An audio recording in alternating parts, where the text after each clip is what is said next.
Bismillahirrahmanirrahim. Assalamualaikum warahmatullahi wabarakatuh. Innal hamdalillah nahmaduhu wa nasta'inuhu wa nastaghfiruh wa na'udzu billahi min shururi anfusina wa min sayyiati a'malina. May yahdihillahu fala mudhillalah wa may yudlil fala hadiyalah. Asyhadu an la ilaha illallah wa asyhadu anna Muhammadar Rasulullah.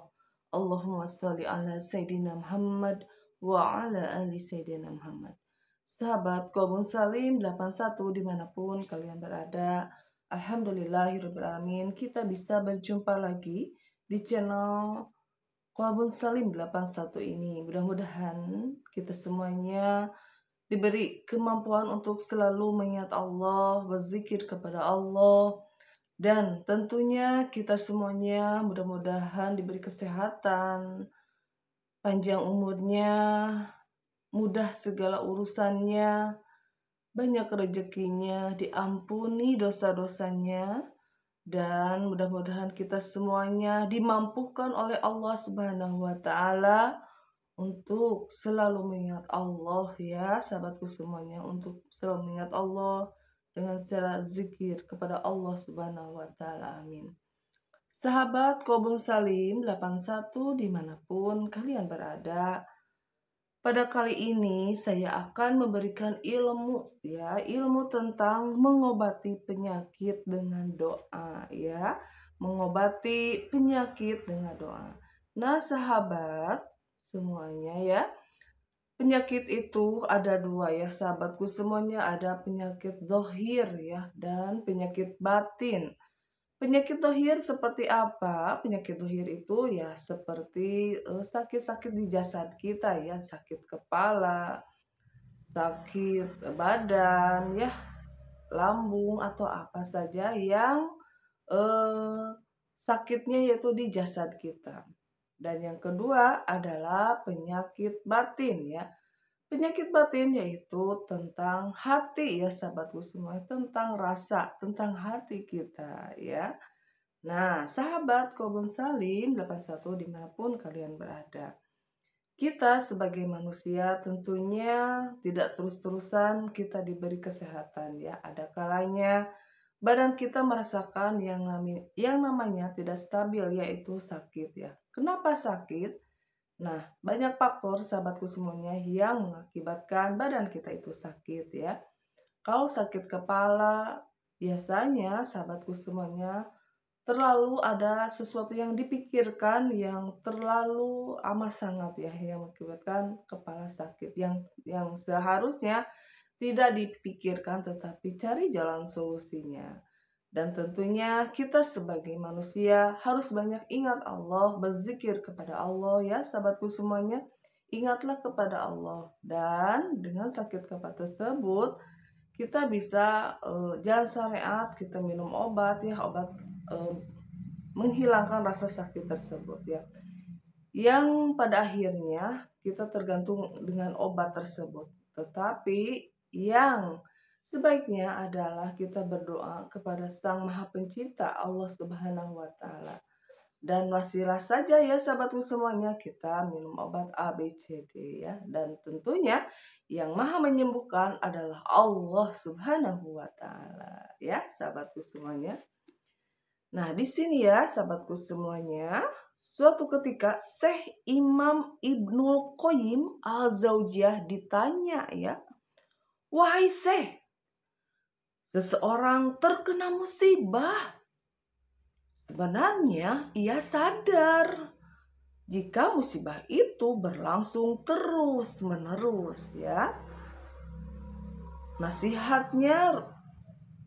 Nasibnya yaitu rusak di dunia dan di akhirat. Ia telah berusaha sungguh-sungguh mencegah musibah itu dengan berbagai cara, tapi musibah itu makin menjadi-jadi. Bagaimana ia mengatasinya? Bagaimana ia melepaskan diri dari musibah itu?" katanya, ya. Imam Ibnu Qayyim menjawab, "Alhamdulillah. Dengarkanlah, wahai saudaraku.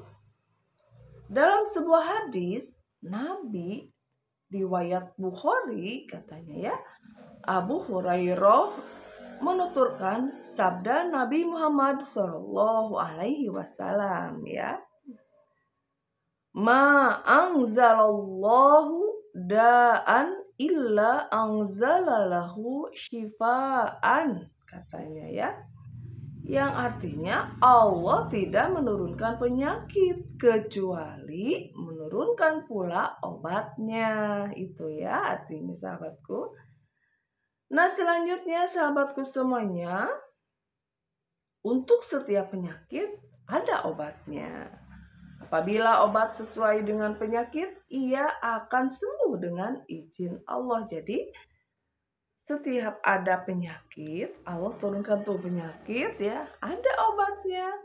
Dan atas izin Allah ya, kalau tentang sembuh atau tidaknya ya, kadang-kadang kita kan sakit, contohnya ya, contohnya sakit lambung atau sakit apa aja ya, kita terus berobat ya, berobat ke sana nggak sembuh, sini nggak sembuh, dia belum diizinkan aja sama Allah ya sahabatku. Dan kita sebagai manusia tentunya harus berusaha ya, jangan putus asa, jangan putus harapan juga ya sahabatku semuanya. Dan ingatlah, walaupun kita sebagai muslim ya, sakit dan tidak itu semuanya sama sahabatku. Ketika kita dikasih sehat ya, kita bersyukur dengan sehat tersebut. Dan jika kita diuji sakit juga, kita harus bersabar dengan ujian sakit tersebut ya. Kedua-duanya menjadi nilai pahala di hadapan Allah Subhanahu wa taala jika kita menyikapi dengan legowo, dengan ikhlas ya, dan menerima ridho dengan semua ketentuan yang Allah berikan. Sehat dan sakit semuanya akan menjadi ibadah di hadapan Allah jika kita menyikapi dengan iman tentunya. Yang pertama, ketika kita sehat, sikapilah dengan cara kita mensyukuri nikmat sehat tersebut. Dan jika kita diuji sakit, bersabarlah dengan ujian sakit tersebut. Karena sakitnya orang muslim itu adalah penghapus dosa ya. Jadi dihapus dosanya. Dan insya Allah jika kita sabar, dikasihlah pahala sabar yang tanpa batas. Dan suatu saat Allah akan sembuhkan lagi sakit tersebut. Dan tentunya seorang muslim harus tetap bersyukur di setiap apa yang terjadi ke dalam dirinya tersebut ya sahabatku semuanya.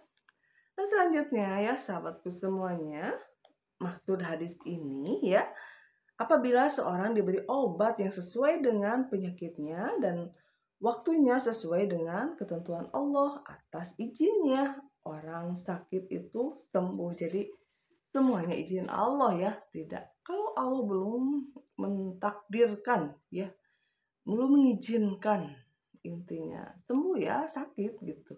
Tapi kalau Allah sudah mengizinkan sembuh ya sembuh gitu ya sahabatku semuanya. Itu ya tentang penyakit lahir dan batin ya.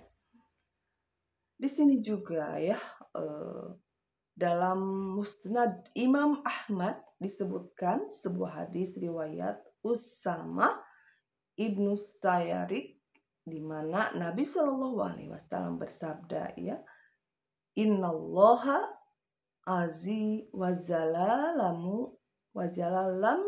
yunzilu da'an illa anzalallah shifa'an alimahu man alimahu wa jahilahu man jahilahu ya. Sesungguhnya Allah tidak menurunkan penyakit kecuali menurunkan kesembuhan, dan ajarkan kepada orang yang dia ajarkan, dan tidak dia pahamkan orang yang dia bodohkan, yang tidak diberi petunjuk. Nah itu.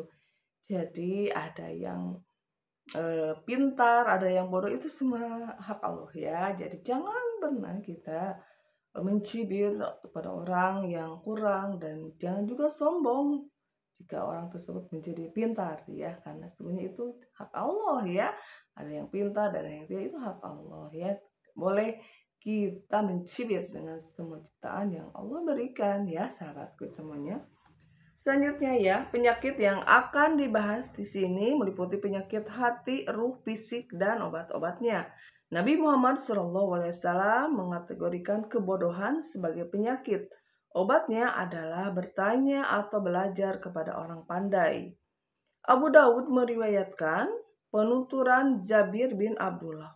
Kami keluar bepergian, salah satu dari kami terkena batu sehingga kepalanya terluka. Ketika tertidur, orang itu bermimpi bersengkema dengan istrinya hingga mengeluarkan air mani. Ia pun bertanya kepada teman-temannya, apakah aku diizinkan untuk bertayamum? Mereka menjawab, engkau tidak perlu bertayamum. Bukankah engkau tahan air? Katanya ya. Namun orang itu tetap mandi. Akibatnya ia meninggal. Setelah tiba di Madinah, kami menghadap Rasulullah SAW memberitahukan masalah yang dialaminya. Rasulullah menjawab, kalian telah membunuhnya. Allah akan membalas kalian. Mengapa kalian tidak bertanya apabila tidak mengerti? Sesungguhnya obat yang bodoh adalah dengan bertanya ya. Orang tadi cukup bertayamum, sedangkan untuk lukanya jika amat dalam, ambilkanlah sepotong kain dan usapkan di atasnya. Selanjutnya ia dapat mencuci seluruh tubuhnya sehingga bagian yang luka itu perlu terkena air. Jadi di sini menyimpulkan ya tentang kejadian seseorang, katanya ya.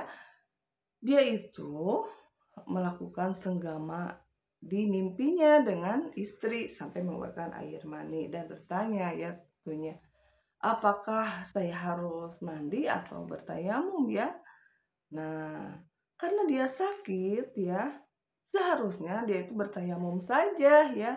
Karena kalau mandi ya mengakibatkan dia sakit gitu ya, mudarat yang akhirnya dia meninggal ya. Dan yang ditanya tersebut dia ya sewajarnya aja gitu dijawab tanpa pengetahuan, tanpa ilmu. Seharusnya tanya dulu ke ahlinya gitu ya. Barulah memutuskan suatu perkara. Jadi jangan bodoh dengan keterbatasan, tetapi kita harus mencari solusi dengan ilmu gitu ya, sahabatku semuanya. Nah, Allah itu maha kuasa sahabatku, Allah maha perkasa, dan Allah juga tidak membebani, ya tidak membebani setiap makhluknya ya. Kita bisa beribadah kepada Allah sesuai dengan kemampuan kita ya. Nah itu, jadi tidak ada suatu paksaan di dalam Islam ya. Jika kita benar-benar mengimani bahwa ketika kita menjadi orang yang beriman, menjadi orang yang bertakwa di hadapan Allah, niscaya Allah akan membimbing kita ya untuk menjadi orang-orang yang berserah diri ya. Jadi ikut ke aturan Islam ya sahabatku semuanya. Seperti itu. Jadi yuk kita cari ilmu ya sahabatku semuanya. Mau ilmu duniawi, mau ilmu akhirat, semuanya itu dengan ilmu ya. Bukan dengan harta, tetapi dengan ilmu. Ketika kita mempunyai ilmunya, insya Allah semuanya akan dimudahkan. Tetapi jika kita bodoh atau tidak mempunyai ilmu, tentunya kita tidak tahu apa-apa ya sahabatku semuanya, seperti itu ya. Selanjutnya ya sahabatku semuanya, Rasulullah lantas menjelaskan kebodohan adalah penyakit dan obatnya adalah kemauan untuk bertanya atau mencari ilmu, katanya ya. Allah Subhanahu wa taala menjelaskan dalam Al-Qur'an bahwa Al-Qur'an adalah as-sifa atau penyembuh ya.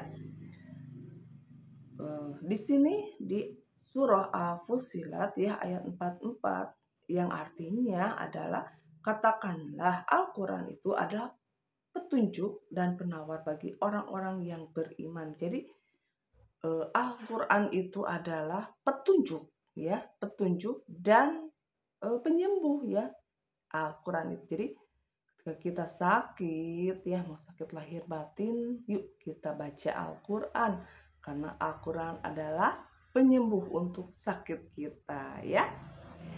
Selanjutnya ya sahabatku semuanya, di sini juga di surah Al-Isra ayat 82 yang artinya adalah dan kami turunkan dari Al-Quran suatu yang menjadi penawar dan rahmat bagi orang-orang yang beriman ya. Secara keseluruhan Al-Quran adalah syifa atau penyembuh. Sebagaimana tersebut dalam firman Allah di atas, maksud penyembuh dalam konteks ini adalah penyembuh hati dari kebodohan dan keraguan. Allah tidak menurunkan penyembuh yang lebih mujarab untuk mengobati penyakit daripada Al-Quran ya. Dalam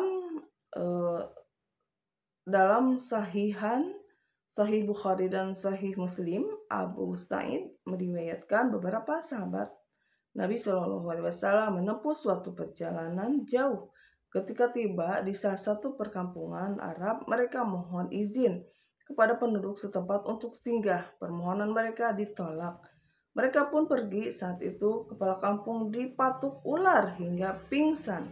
Warga sibuk berupaya mengobatinya namun gagal. Seorang warga berkata, bagaimana jika kita mendatangi para musafir itu ya, barangkali ada di antara mereka yang dapat mengobati. Beberapa warga pun datang menemui para sahabat dan berkata, wahai tuan-tuan musafir, kepala dusun kami tersengat ular berbisa. Kami telah berusaha sekuat tenaga, namun tak berhasil menyembuhkannya. Barangkali ada di antara kalian yang bisa berbuat sesuatu, katanya ya. Jadi si kepala dusun tersebut sakit ya dan minta bantuan ke si musafir tadi. Salah seorang sahabat berkata, ya aku akan mengobatinya walau kalian telah menolak kami untuk singgah di tempat ini. Aku akan mengobatinya dengan syariat kalian memberi kami sesuatu, katanya ya. Mereka pun setuju dan berjanji memberikan beberapa ekor kambing. Seorang sahabat itu pun berupaya menyembuhkan sang kepala dusun.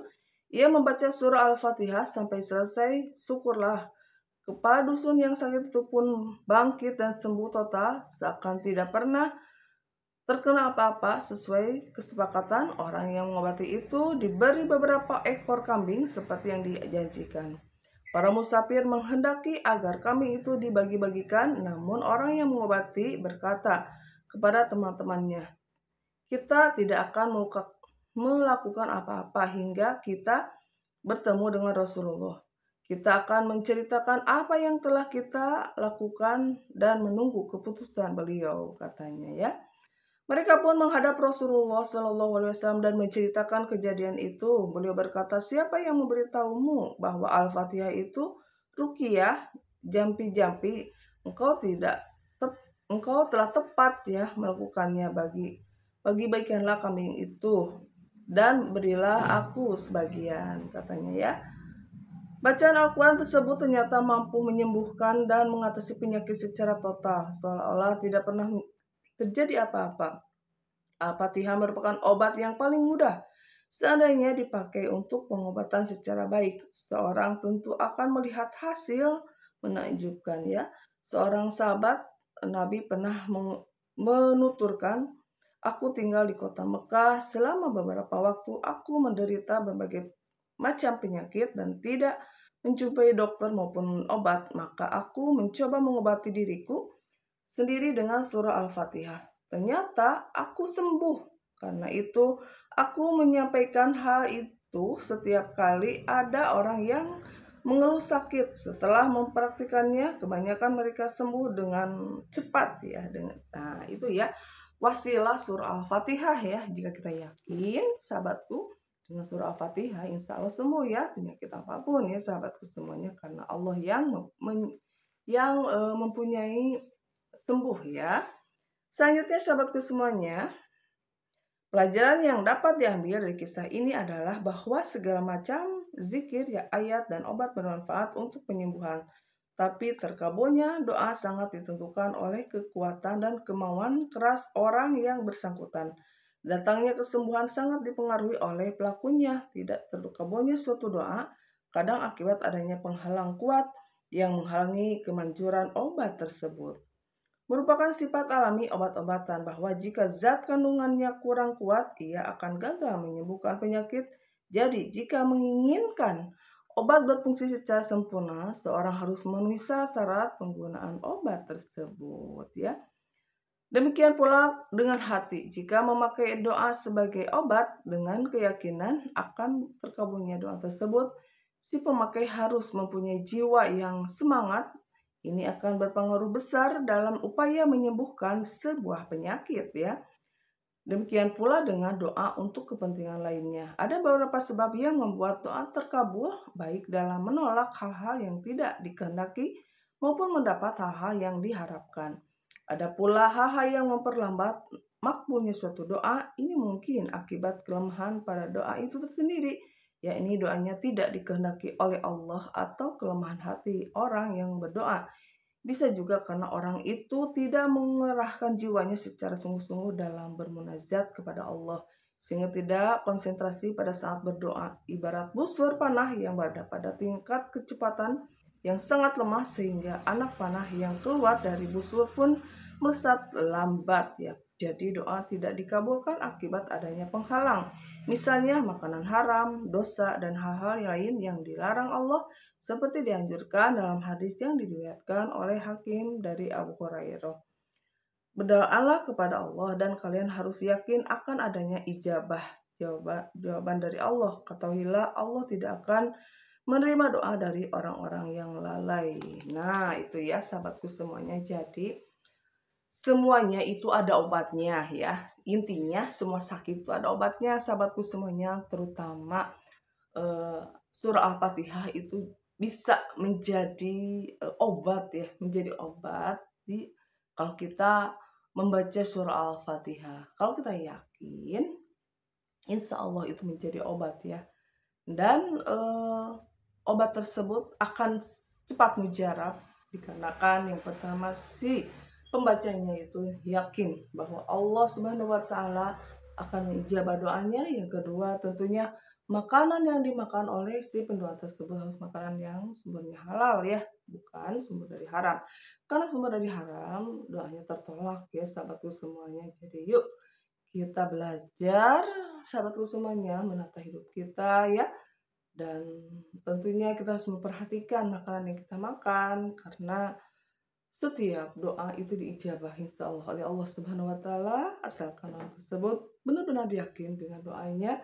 Dan yang kedua, tidak makan makanan yang haram. Yang ketiga, menjauhi dosa-dosa besar yang menghalangi semua doa karena dosa tersebut. Yuk perbanyaklah istighfar ya sahabatku semuanya.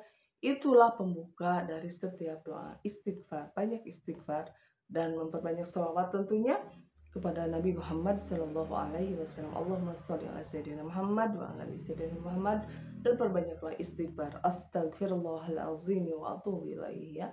Karena dengan sarana kita bertobat kepada Allah Subhanahu wa taala dan berwasilah kita bersolawat kepada Nabi Muhammad Sallallahu Alaihi Wasallam, insya Allah doa-doa insya Allah dikabulkan oleh Allah Subhanahu wa taala. Karena janji Allah ya sahabat semuanya, ud'uni astajib lakum. Berdoalah kata Allah, niscaya Allah akan kabulkan doa tersebut.